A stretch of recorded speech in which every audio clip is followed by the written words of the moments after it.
दूसरे पक्ष का बयान में यह डायरेक्ट कहा गया था कि जमीनहीन है, यानी कि ये लोग बिहार सरकार में ही बसे हुए हैं। लेकिन अब कुमोद जी के द्वारा जो कहा गया है, इनके पास पुख्ता सबूत भी है। रेलवे में भी जमीन दूसरे पक्ष का कटा है, उसका भी पैसा मिला है और रास्ता को लेकर के ये विवाद शुरू हुआ। अब सवाल है कि अगर पीछे में किसी का निजी ज़मीन है और आगे में बिहार सरकार है, तो ऑब्वियसली बिहार सरकार ज़मीन का जो देखरेख है या फिर उसका प्रयोग है, यूज है, तो वो तो निजी ज़मींदार ही करेंगे।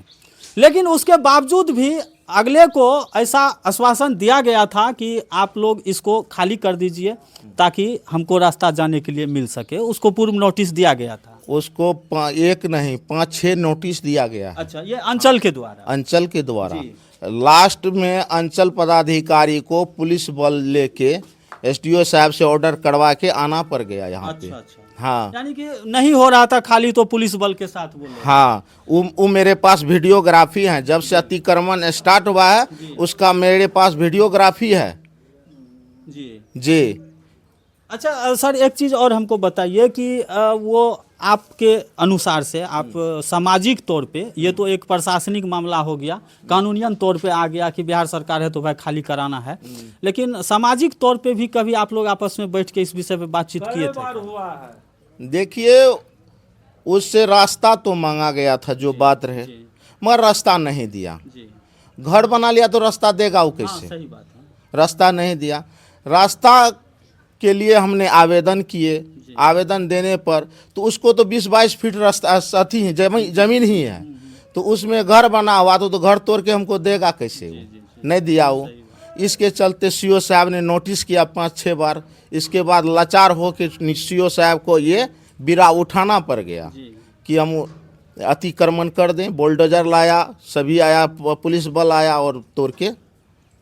चलिए, बहुत बहुत धन्यवाद कुमोद जी जानकारी साझा करने के लिए। और उम्मीद करता हूं कि दर्शक आप भी समझ गए होंगे। आदमी गरीब हो या अमीर हो मायने नहीं रखता है, लेकिन यहां पर मूल बात है कि अगर किसी का निजी जमीन के सामने बिहार सरकार है तो उसको निकलने के लिए रास्ता चाहिए।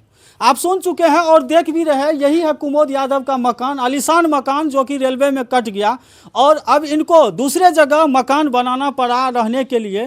तो वही वह जगह है जहां पर अभी आप लोग देख रहे थे वीडियो, वहां पर भी अच्छा मकान बन रहा है, लेकिन वहां द्वार पे जाने के लिए रास्ता तो चाहिए। अब रास्ता चाहिए तो आखिर कैसे जाया जाएगा रास्ता?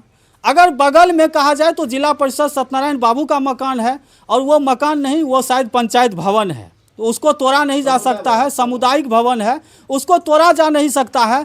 तो सवाल है कि अब बगल से जो रास्ता मिलेगा तो वो बिहार सरकार है तो उसको खाली करवाना।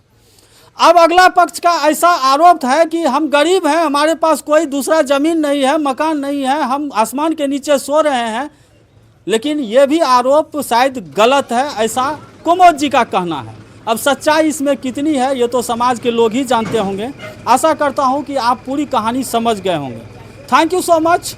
इस बात में, इस खबर से अगर आप भी अपना कुछ राय देना चाहते हैं तो आप कमेंट बॉक्स में लिख सकते हैं। Thank you so much. मिलेंगे दूसरे खबर के साथ, तब तक के लिए जय हिंद, जय भारत।